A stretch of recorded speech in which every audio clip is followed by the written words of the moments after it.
I didn't yell. I didn't argue. I didn't ask why. I just left. No words, no explanation, no last goodbye. She thought I'd stay, that I'd fight for her, demand answers, beg her to explain. She thought she had the power. But instead, I disappeared. And now? Now she's the one searching for me. Desperate, regretful. But the man she's looking for? He doesn't exist anymore. The signs were there. Late nights at work, guarded phone screens, forced smiles that didn't reach her eyes. I noticed it all, but I ignored it. I wanted to believe in her. Until one night, I couldn't anymore. Her phone buzzed while she was in the shower. A message lit up the screen. I can't stop thinking about last night. When can I see you again? The words hit like a knife. My hands clenched, my chest tightened, but I didn't react. No shouting, no accusations. I just sat there, staring at the proof that the woman I loved had already chosen someone else. And at that moment, I made a decision. I wouldn't beg. I wouldn't fight for someone who had already thrown me away. So that night, while she slept peacefully beside me, thinking she had won, I packed my bags and walked away. Without a word. And she had no idea that she would spend the rest of her life searching for me. She had no idea. She slept soundly beside me, breathing softly, unaware that everything was about to change. I sat on the edge of the bed, staring at her, memorizing the face of the woman I once thought would never hurt me. She had already betrayed me. And now I was about to do the one thing she never expected. I was leaving her first. No fights, no last words, just silence. I stood up, moving quietly, packing only what I needed. I didn't take the gifts she gave me, didn't take the photos we had together. Because none of it meant anything anymore. I grabbed my keys, my bag slung over my shoulder. For a brief moment, I hesitated at the door. Not because I doubted my decision, but because I knew that this moment would haunt her forever. I exhaled slowly. And then, without a single word, I walked out. By the time she woke up, I was already gone. She woke up expecting everything to be normal. She probably stretched, checked her phone, scrolled through messages, maybe even a text from the man she betrayed me for. But then she noticed the empty space beside her. No warmth, no presence, just silence. She sat up, frowning, glancing around the room. Then she saw it. The closet half empty. The nightstand cleared out. My keys gone. That's when her heartbeat picked up. That's when the first flicker of panic set in. She grabbed her phone and dialed my number. Straight to voicemail.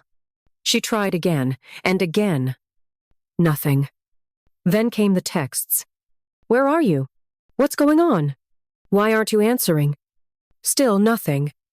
And that's when she finally understood. I wasn't just mad. I wasn't just upset. I was gone.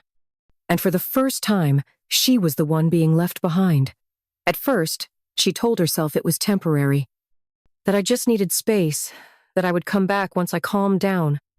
But as hours turned into days and days turned into weeks, her confidence shattered. The realization hit her like a slow-moving storm. I wasn't coming back. She called. I never answered. She texted. I never replied. Her messages changed. From confusion. Can we talk? Please, just let me explain. To frustration. This isn't fair.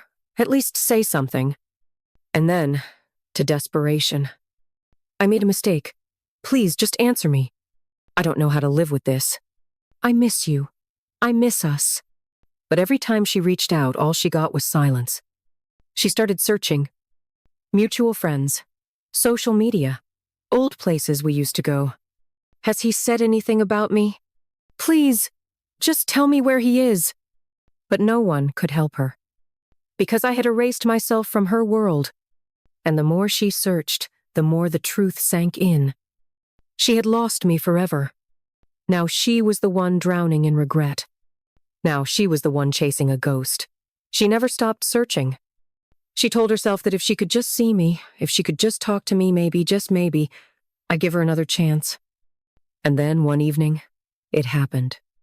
I was sitting at an upscale cafe, drinking my coffee, completely at peace. My life had changed. I was different now, stronger, wiser, untouchable. And then I heard a sharp inhale. I looked up. There she was, standing at the entrance, frozen in place, her eyes locked onto mine. She had changed, but not like I had. I had grown. She had broken. Her once confident posture was now uncertain. Her expression, once filled with pride, was now filled with regret. Slowly, hesitantly, she stepped closer. "It's you," she breathed, her voice barely above a whisper. "I didn't think I'd ever see you again." I didn't react. No surprise, no anger, no emotion. Because I had already closed this chapter. She pulled out the chair across from me, gripping it tightly as if she was scared I'd disappear again. "Can we talk?" she asked, her voice unsteady. "Please?" I took a slow sip of my coffee, letting the silence stretch. Then, finally, I spoke. "Talk about what?" Her breath caught. She wasn't expecting that. She had prepared for anger, maybe even pain. But she wasn't prepared for indifference. And that was when she realized she had lost me for good. She sat down slowly, her hands gripping the table as if it was the only thing keeping her together. Her eyes, once filled with confidence and certainty, now held only regret. "I've been looking for you," she admitted softly. I leaned back, studying her. "I know." Her brows furrowed. "You know?" I nodded, taking another slow sip of my coffee. "Of course, I just didn't care." The words hit her like a slap. She blinked, her lips parting as if she wanted to argue, but she didn't. Because we both knew the truth. This wasn't about me leaving. It was about the fact that I never looked back. "I made a mistake," she whispered, her voice cracking. "I thought I needed more, but I was wrong. I was so wrong." I tilted my head slightly. "So why are you here? Because you regret what you did, or because the life you left me for didn't turn out the way you expected?" Her breath hitched. She didn't answer. And that silence told me everything. I chuckled, shaking my head. "That's what I thought." She reached for my hand instinctively, as if she could somehow hold on to me one last time. "Please," she pleaded. "Just give me a chance, I can fix this." I looked at her hand, then back at her face. There's nothing left to fix. Tears welled up in her eyes. "So, that's it?" she whispered. "You're really done with me?" I stood up, adjusting my jacket, my gaze never leaving hers. I was done the moment I walked away. She watched me, her face crumpling, realization hitting her like a weight she could never lift. She had lost me. And this time, there was no coming back. She sat there, frozen. Her fingers trembled against the edge of the table, her breath shaky, her entire world collapsing right in front of her. She had spent months convincing herself that if she could just find me, if she could just say the right words, I'd come back. But now she finally understood. There was nothing she could say, nothing she could do. She had thrown me away like I was nothing. And now she had to live with the fact that I would never be hers again. "I don't know how to live with this," she whispered, her voice breaking. I exhaled slowly, looking at the woman who once meant everything to me. "Then maybe," I said calmly, my voice cold but final, "you shouldn't have let me go." Her body tensed, as if the weight of those words physically hurt her. But it was too late. I turned and walked toward the exit, not bothering to look back. She could chase me in her mind, relive every mistake, regret every moment. But she would never have me again. She had her moment of power. Now? This was mine. She stayed in that chair long after I was gone. The world around her kept moving people, laughing, drinking, living their lives.